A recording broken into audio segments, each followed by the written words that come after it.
उत्तराखंड की पांचों लोकसभा सीटें जीतने के लिए क्या है बीजेपी का नया प्लान? 2022 में जहां विधानसभा चुनाव हारी बीजेपी, वहां क्या नया करने वाली है? कांग्रेस को फिर से बैकफुट पर धकेलने के लिए बीजेपी का हो रहा है प्लान तैयार। पिछले साल विधानसभा चुनाव में मौका भी था और माहौल भी, लेकिन इसके बावजूद कांग्रेस देवभूमि में मुस्लिम विश्वविद्यालय के मुद्दे पर बुरी तरह घिर गई थी। फिर विधानसभा चुनाव की मतदान तिथि तक माहौल ऐसा बना कि बीजेपी ने सरकार दोहराकर इतिहास रच डाला। अब उत्तराखंड में अगला चुनाव लोकसभा का है, जिसके लिए बीजेपी ने कांग्रेस की घेराबंदी फिर से शुरू कर दी है। खबरों के मुताबिक लोकसभा चुनाव में कांग्रेस को हराने और नरेंद्र मोदी को फिर से प्रधानमंत्री बनाने के लिए बीजेपी ने एक धांसू प्लान तैयार किया है।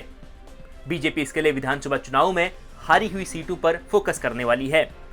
पिछले साल जब विधानसभा चुनाव हुए थे तो बीजेपी ने पुष्कर सिंह धामी को चेहरा बनाकर चुनाव लड़ा, जिसमें पार्टी पिछले चुनाव के मुकाबले कम सीटें जीती, जिसके बाद अब बीजेपी 2022 में हारी हुई 23 सीटों पर अपनी खास रणनीति बना रही है। लोकसभा चुनाव से पहले बीजेपी उत्तराखंड में अपने सांसदों को जमीन पर भी उतार रही है। उन्हें गांव-गांव तक पहुंचाने की योजना बना रही है, ताकि चुनाव से पहले एक अच्छा संदेश जनता को मिल सके। और लोकसभा चुनाव के तहत सांसदों की जो बड़ी ग्राम पंचायतें हैं उन्हें उनका प्रवास हो, सांसदों के आगामी दिनों के कार्यक्रमों और बड़ी संख्या में एससी समाज है, एसटी समाज है, उनके अलग अलग पक्ष हैं, उन सब के भी बड़े बड़े सम्मेलन इस बीच हम लोग करेंगे। तो कार्यक्रम की श्रृंखला भी बनी है।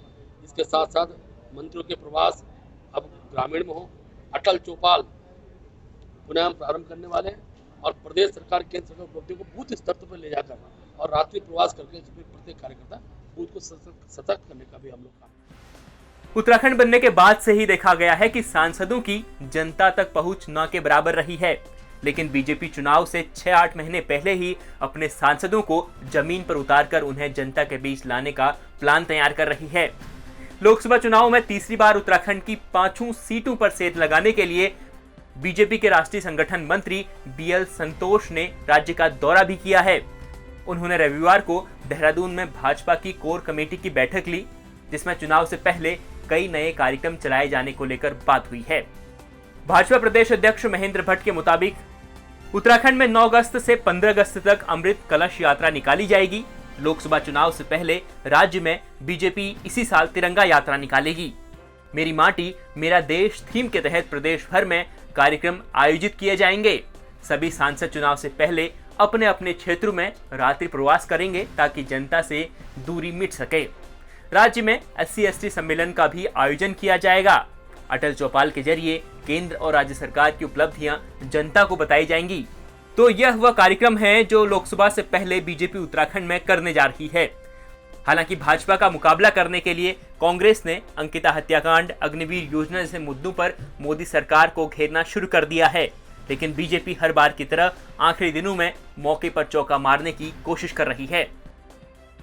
भारतीय जनता पार्टी के राष्ट्रीय संगठन मंत्री बीएल संतोष इन दिनों उत्तराखंड के 2 दिवसीय दौरे पर हैं और आज उनकी पहली बैठक हुई। उनकी अगुवाई में उत्तराखंड के मुख्यमंत्री पुष्कर सिंह धामी, साथ साथ कई सांसद और कैबिनेट मंत्री इस बैठक में शामिल हुए। इसके साथ साथ पार्टी के जो आला नेता हैं, पार्टी अध्यक्ष हैं महेंद्र भट्ट, वो भी बैठक में शामिल हुए। कोर कमेटी की ये बैठक थी। इसमें 2024 में लोकसभा चुनाव को लेकर रणनीति बनाई जानी है। आज जो है संगठन के लेवल पर जिला अध्यक्ष और जिला प्रभारी, साथ साथ जो मंत्रीगण और सांसद हैं, उनकी बैठक हुई, जिसमें निचोड़ निकाला गया कि 2024 में किस तरह की रणनीति होनी चाहिए।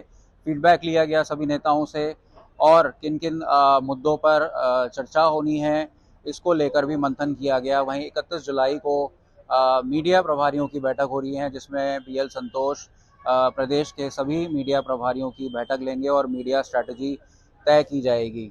फिलहाल जो है ये बैठक महत्वपूर्ण मानी जा रही है, क्योंकि लोकसभा 2024 चुनाव के लिए भाजपा की जो डगर है वो काफ़ी कठिन है। इस बार कई ऐसे मुद्दे हैं जिसमें कांग्रेस भाजपा को घेर सकती है। उत्तराखंड में लगातार 2 टर्म में 2014 और 2019 में भाजपा ने 5-5 सीटें जीती हैं। उत्तराखंड में 5 संसदीय क्षेत्र हैं और इनमें लगातार बड़े मार्जिन से भाजपा जीतती आ रही है, लेकिन 2024 में कांग्रेस जो है अंकिता हत्याकांड, UKSSC बेरोजगारी या फिर जोशीमठ बूथ साहब जैसे मुद्दों पर भाजपा को घेर सकती है। इसलिए भाजपा अपना होमवर्क कर रही है और आने वाले समय में गृह मंत्री भी उत्तराखंड आ सकते हैं और रणनीति बना सकते हैं, जिसको लेकर काफ़ी सुगबुगाहट है। भाजपा की अगर अंदरूनी सूत्रों की बात करें तो इस बार 2024 में नए चेहरे भी दिखाई दिए जा सकते हैं। कैमरामैन अल बडोनी के साथ अंकित शर्मा, देहरादून, उत्तराखंड तक।